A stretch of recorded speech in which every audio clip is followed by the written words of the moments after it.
A graph is plotted between maximum kinetic energy of ejected electron and frequency of incident light.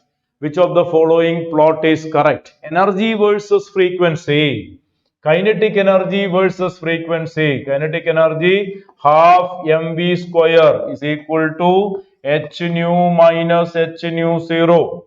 Half mv square is equal to h nu minus h nu 0. So how is going to happen?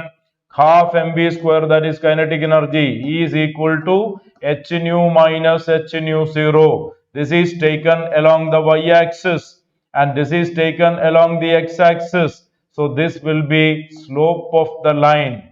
Slope of the line is positive. Slope of the line is positive means this graph is out. Now the y-intercept, this is the y-intercept C, and that is negative. Y-intercept negative means here y-intercept is 0, out. Here y-intercept is positive, out.